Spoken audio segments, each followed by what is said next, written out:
Hi, fourth grade, it's Mrs. Schaefer. Today we're going to be reading chapters 4, 5, and 6 of Shiloh. You will need your vocab pages and your Shiloh novel. First, I wanted to begin by reading the vocab words from this section of the book. Please repeat after me. Humble, glorify, ringer, commences, gunny sacks, and nonsense. So those are our vocab words this week. Before we begin reading, I wanted to read the comprehension questions to you. So these are the questions I want you to be thinking about as we read. And as we read, we might answer these questions. So number 1, what does any extra money that Marty's family have go towards? Number 2, what does Marty tell his sisters to keep them away from the hill in chapter 6? Number 3, short answer, so 1 to 2 sentences. In chapter 4, what is the promise that Marty makes to Shiloh? Number 4, long answer, so 3 to 4 sentences. In chapter 6, Marty talks about how it is wrong to lie. Do you think he's doing the right thing by hiding Shiloh from Judd? Oh, explain your answer. And the little extra. What does Marty do to earn extra money for himself? So those are the comprehension questions that we will be reading or answering as we read. So please have your vocab pages ready to go as we find vocab words as we read. And then we will answer the comprehension questions as we read, as we read, and then you can answer those questions after we are done reading. Please open your books to chapter 4.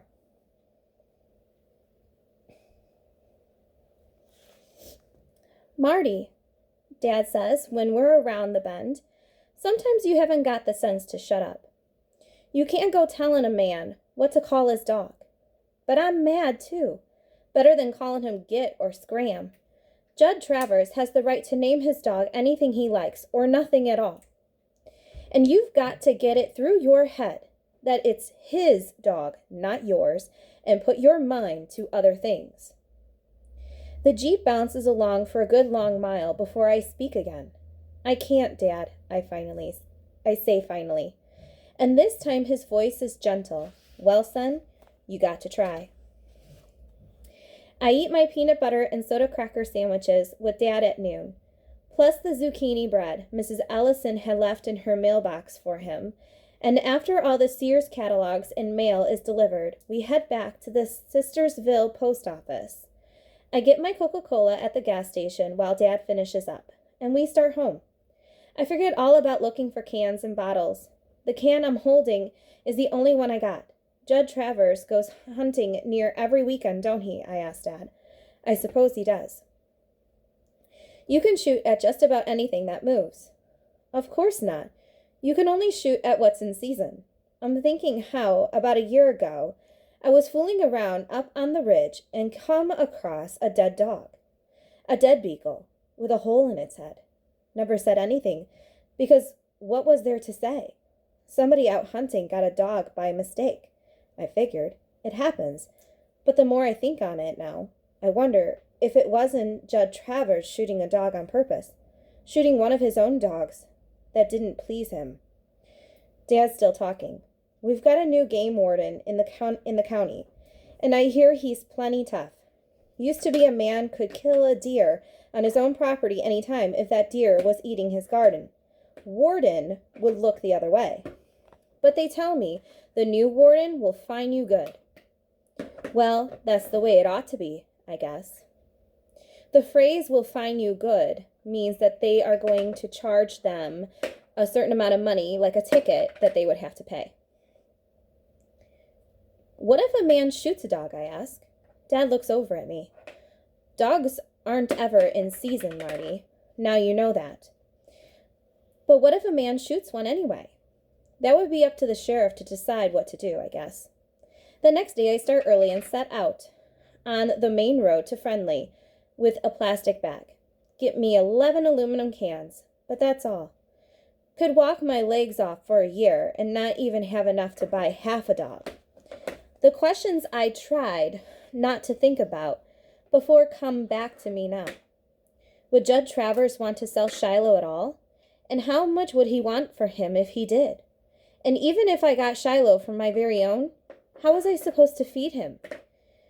There aren't many leftover scraps of anything in our house. Every extra bite of pork chop or boiled potato or spoonful of peas gets made into soup. If we'd had enough money for me to have a dog and buy its food and pay the vet and everything, I would have had one by now. Dara Lynn's been begging for a cat for over a year. It isn't that we're rock poor. Trouble is that Grandma Preston's got real feeble, and she's being cared for by Dad's sister over in Clarksburg.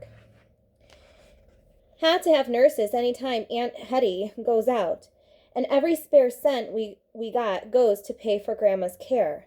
Nothing left over to feed a dog, but I figure to get to that problem later on. I wonder if maybe in time, if I never see Shiloh again, I'll forget about him. But then I'm lying on the couch that night after everyone else has gone to bed, and I hear this far-off sound again, like a dog crying, not barking, not howling, not whining even, crying. And I get this awful ache in my chest. I wonder if it is a dog, if it's Shiloh. I know you want a dog, Marty, Ma says to me on Thursday. She's sitting at the kitchen table with cardboard boxes all around her, folding a stack of letters and putting them in envelopes. Ma gets work to do here at home anytime she can. I wish we had the money so every one of you kids could have a pet. But with Grandma seeming to need more care, we just don't, and that's that. I nod. Ma knows me better. I know myself sometimes, but she don't have this straight. I don't want just any dog. I want Shiloh, because he needs me bad. It's Friday morning when I hear the sound. Dad's off on his mail route. Dara Lynn and Becky's watching cartoons on TV. Ma's out on the back porch washing clothes in the old washing machine that don't work. Only the wringer part works if you turn it by hand. There's a vocab word. What is it, 4th grade? Wringer. The definition for a wringer is a machine for squeezing out liquid. There was also a comprehension question. Any extra money that that Marty's family has goes towards who? It would be Grandma for her care. Very good. Let's continue reading. I'm sitting at the table eating a piece of bread spread with lard, which is fat, and jam when I hear the noise I know is Shiloh, only the softest kind of noise, and right close. I fold the bread up, jelly to the inside, stick it in my pocket, and go out the front door. Shiloh's under the sycamore, head on his paws, just like the day he followed me home in the rain. Soon as I see him, I know 2 things. 1, Judd Travers has taken his dogs out hunting like he said, and Shiloh's run away from the pack. And 2, I'm not going to take him back. Not now, not ever. I don't have time to think how I had promised Judd if I ever saw Shiloh loose again, I'd bring him back. Don't even think what I'm going to tell Dad. All I know right then is that I have to get Shiloh away from the house, where none of the family will see him. I run barefoot down the front steps and over to where Shiloh's lying, his tail just thumping like crazy in the grass. Shiloh, I whisper, and gather him up in my arms. His body is shaking all over, but he don't try to get away. Don't creep off from me the way he did that first day. I hold him as close and careful as I carry Becky when she's asleep, and I start off up the far hill into the woods, carrying my dog. I know that if I was to see Judd Travers that very minute with his rifle, I'd tell him he'd have to shoot me before I'd ever let him near Shiloh again. There are burrs and stickers on the path up the hill, and usually I wouldn't take it without sneakers, but if there's burrs and stickers in my feet, I hardly feel 'em. No, Judd Travers and his hounds won't be over here, 'cause this hill belongs to my dad. Get me as far as the shad bush next to the pine, and then I sit down and hug Shiloh. First time I really have him to myself. First time I can hug him, nobody looking, just squeeze his thin body, pat his head, stroke his ears. Shiloh, I tell him, as though he knows it's his name. Judd Travers isn't never going to kick you again. And the way his eyes look at me then, the way he reaches up and licks my face, it's like it seals the promise. I'd made a promise to Judd Travers I wasn't going to keep. Jesus help me. But I'm making one to Shiloh that I will. God strike me dead.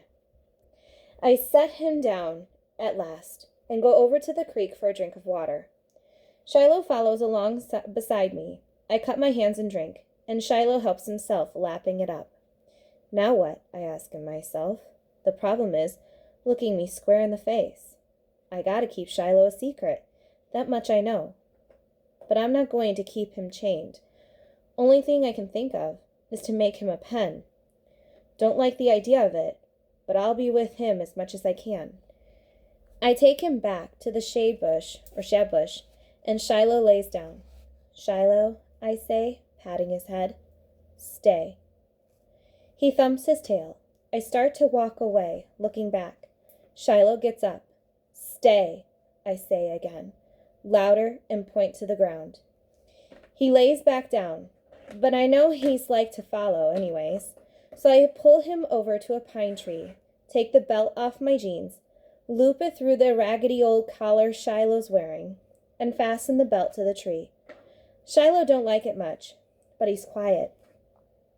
I go down the path, and every so often I turn around. Shiloh is looking at me, like he won't never see me again, but he don't bark. Strangest thing I ever see in a dog, to be that still. Ma's still on the back porch.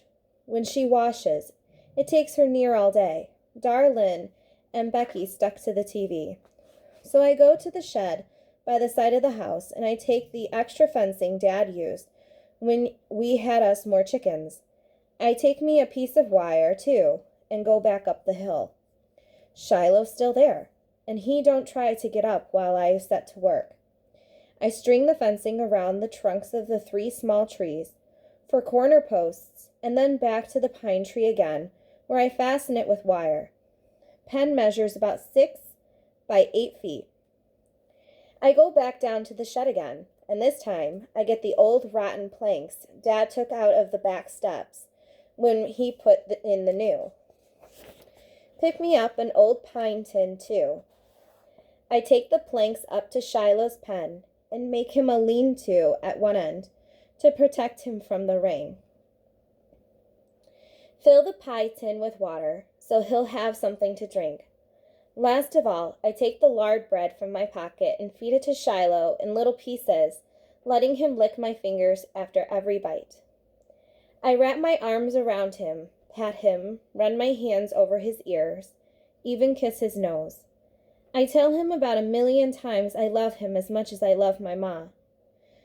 The worry part is whether or not he'll stay quiet. I'm hoping he will, 'cause he was a silent dog to begin with, but all the way back down the hill to the house, I put my finger to my lips and turn back. Shh, I say. Shiloh, he don't make a sound, like he had the bark beat out of him when he was a pup, and it just never come back. I'm tense as a cricket that night, tense when Dad drives up in his Jeep, afraid the dog will bark. Tense when Darlin and Becky are out in the yard playing after dinner, squealing and yelling, afraid that Shiloh will want to get in on the fun and maybe dig a hole under the fence. He never comes. I manage to take a piece of potato and some cornbread up to him before it gets dark. I sit down in his pen with him, and he crawls all over me, licking my face. If he'd been a cat, he would have purred. He was that glad to see me. Tell him I'm coming back tomorrow with some kind of leash for him. Tell him we're going to run all over that hill, him and me, every day. Tell him he's my dog now, and I'm never going to let anybody hurt him again, ever. And then I leave, wiring that fence good. I go home and sleep a full night, first time in a long while. Now that's the end of chapter 4. So taking a look at some of the comprehension questions, what does any extra money that Marty's family have go towards? So who are they taking care of?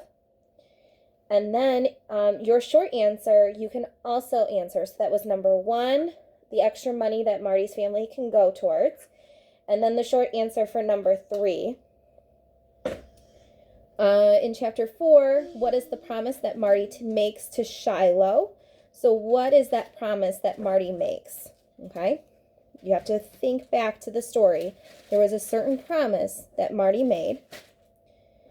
And you could answer the little extra as well.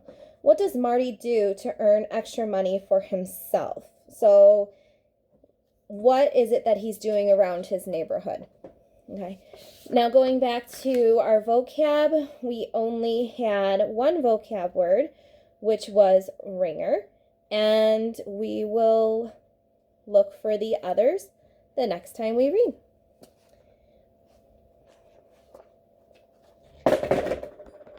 Bye.